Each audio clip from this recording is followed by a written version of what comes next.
সজনে পাতা একবার এইভাবে বাড়িতে তৈরি করে দেখতে পারেন বন্ধুরা।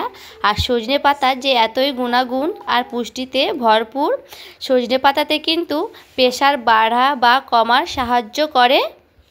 নমস্কার বন্ধুরা, অমৃতা অ্যান্ড কুকিং চ্যানেলে সবাইকে স্বাগত জানিয়ে আবার একটি রেসিপি নিয়ে হাজির হয়েছি।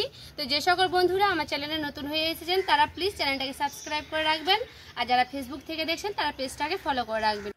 তো দেখুন বন্ধুরা, এই যে সজনে শাক, আর এই সজনে শাকটা দেখুন ছোট পাতা আছে।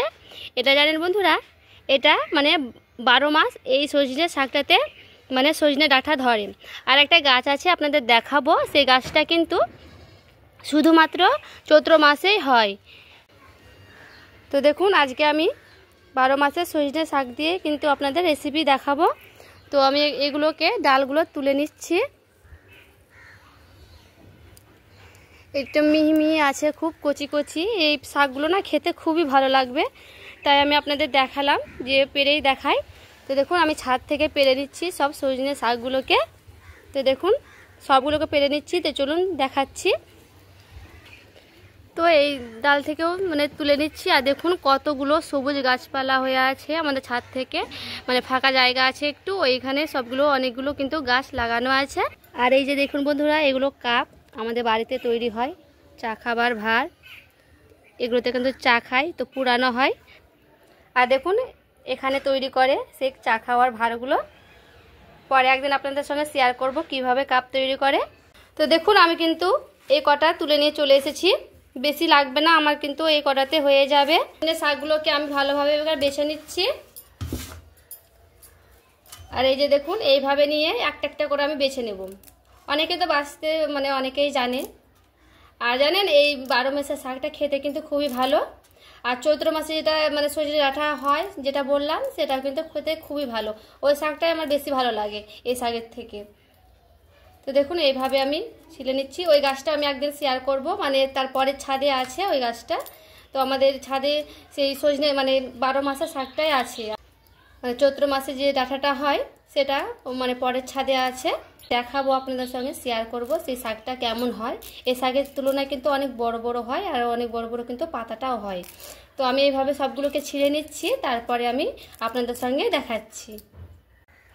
তো দেখুন সবগুলোকে কিন্তু আমি সজনে শাকগুলোকে বেছে নিয়েছি একটা একটা করে। তো এই সজনে শাকে যে এতটাই পুষ্টিগুণে ভরপুর বন্ধুরা, বলে বোঝাতে পারবো না। আর খেতে কিন্তু খুবই ভালো হয়। তো দেখুন সবগুলোকে আমি মানে ছিলে নিয়েছি, একটা একটা করে বেছে নিয়েছি। আর এইগুলো ডাঁটা থাকলেও কোনো অসুবিধা নেই, মানে শাকের সঙ্গে যখন সেদ্ধ করবে তখন কিন্তু গলে যাবে। তো এইগুলো আমার সবগুলোকে হয়ে গেছে বাছানো। তো দেখুন এখানে আমি একটা বড় বাটিতে জল নিয়ে নিয়েছি। এবার শাকগুলোকে আমি খুব ভালো মতো করে ধুয়ে নেব। একটা একটা করে খুব ভালো মতো করে ধুয়ে নিতে হবে শাকগুলোকে, যেন কিছু না থাকে। একটু সজনে শাকে মানে অনেক কিছু থাকে পোকা পকড়, তো একটা একটা করে কিন্তু বেছে নিতে হয় তার জন্যই। আর ভালো করে কিন্তু ধুয়ে নিতে হয়। তো আমি খুব ভালো মতো করে এইগুলোকে একটা একটা করে মানে ধুয়ে নিচ্ছি। তো দেখুন এখানে আমি একটা কড়াই চাপিয়ে নিয়েছি, কড়াই দিয়ে দিচ্ছি জল। দেখুন বন্ধুরা জলটা কিন্তু খুব ভালো মতো করে যখন ফুটে যাবে, বলকটা উঠে আসবে গরম জলে, তখন কিন্তু আমি শাকগুলো দেখুন কিন্তু ধুয়ে একেবারে জলটা ছেঁকে নিয়েছি। এবার আমি এই পর্যায়ে শাকগুলোকে দিয়ে দিব।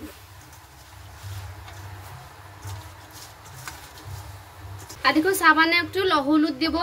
যে কোনো শাকে হলুদ না দিয়ে কিন্তু বলে নাড়তে হয় না, তার জন্য আমি একটু হলুদ দিয়ে ভালো করে নেড়ে নেব। তো এটা দেখুন ভালো করে নাড়ানো হয়ে গেছে। এবার আমি এটাকে ঢাকা দিয়ে সেদ্ধ করা পর্যন্ত কিন্তু রেখে দেব। কিছুক্ষণ পর আমি ফিরে আসছি। এবার দেখুন বন্ধুরা আমি ঢাকনাটা উঠিয়ে দেখছি। তো দেখুন ঢাকনাটা উঠিয়ে আমি দেখে নিচ্ছি সেদ্ধ হয়েছে কিনা। দেখুন খুব ভালো মতো করে কিন্তু সেদ্ধ হয়ে গেছে। গ্যাসের আঁচটাকে বন্ধ করে দিচ্ছি।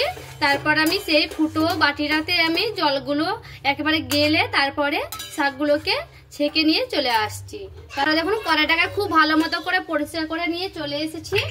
আর দেখুন কড়াই আমি কিন্তু শাকগুলোকে জল ঝাড়াতে দিয়ে দিয়েছি। যে বাকি অল্প একটু জল আছে সেটাগুলো আমি ঝেড়ে নিচ্ছি। আর এখানে আমি দিয়ে দিচ্ছি অল্প একটু দেব তেল। তেলটা কিন্তু এখানে কম বেশি দিয়ে দিতে পারেন, কিন্তু শাকে অল্প অল্প তেল দিলে কিন্তু বেশি ভালো। আর আপনারা চাইলে কিন্তু এখানে পেঁয়াজ রসুন সবই দিতে পারেন। তো এখানে আমি দিয়ে দিচ্ছি শুকনো লঙ্কা, যেহেতু আমি আজকে নিরামিষ তৈরি করব শাকটা। আর এখানে দিয়ে দিচ্ছি কালো জিরে আর একটা শুকনো লঙ্কাকে ভেঙে আমি দিয়ে দিয়েছি। আপনারা চাইলে কিন্তু এখানে সেই পেঁয়াজ রসুন দিয়ে দিতে পারেন। আর দেখুন এখানে আমার কিন্তু খুব ভালো মতো করে মানে গরম হয়ে গেছে। এখন জলটা কিন্তু আমি একেবারে কিন্তু ছেঁকে নিয়েছি, জল একটু কিন্তু নাই এই শাকে। তো এবার আমি দিয়ে দিচ্ছি সেই শাকে। এবার দেখুন খুব ভালো মতো করে আমি নাড়াচাড়া করে নিচ্ছি। এখানে আমি আর কোনো কিছুই ব্যবহার করব না, আজকে যেহেতু নিরামিষ করে রান্না করছি। তো পেঁয়াজ রসুনটা দিয়ে ভাজা ভাজা করেও কিন্তু খেতে খুবই ভালো লাগে, আর এইভাবে কিন্তু খেতে খুবই ভালো লাগে। এখানে সামান্য একটু লবণ দিয়ে দিচ্ছি, যেহেতু মাপ বুঝে কিন্তু দিয়ে দিতে হবে। আর অল্প একটু দিয়ে দিচ্ছি আমি সেই হলুদের গুঁড়া, যেহেতু আমি আগে দিয়েছি তার জন্য কিন্তু অল্প অল্প করে আমি দিয়ে দিলাম এখন। আর ঝালের জন্য দিয়ে দিচ্ছি লঙ্কার গুঁড়া।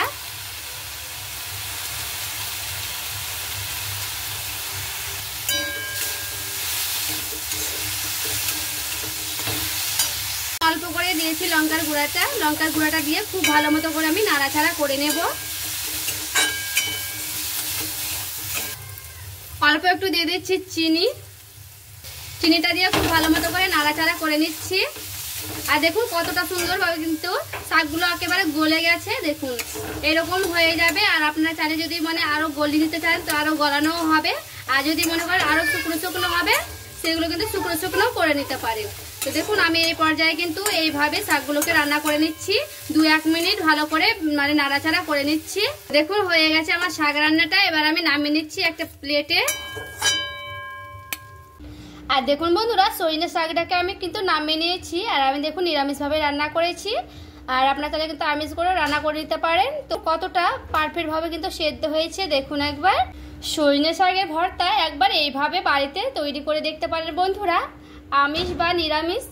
এইভাবে একবার যদি সজনে শাকের ভর্তা বাড়িতে বানিয়ে দেখুন, এক থালা ভাত নিমিষে কিন্তু শেষ হয়ে যাবে। আর খেতে এতটাই টেস্টি, পুষ্টিগুণে ভরপুর সজনে শাক কিন্তু খেলে খুবই উপকারিতা বন্ধুরা। তো 2টি গাছে 2 রকম কিন্তু উপকারিতা, একটি গাছের পাতা খেলে প্রেশার বাড়ে আর একটি গাছের পাতা খেলে প্রেশার কমে। তো বন্ধুরা আমি আপনাদের সঙ্গে শেয়ার করব সেই গাছটা আবারও। তো বন্ধুরা আমার এই ভিডিওটি ভালো লেগে থাকলে প্লিজ একটি লাইক করে দিবেন, আর চ্যানেলটাকে সাবস্ক্রাইব করে আমার পাশে থাকবেন।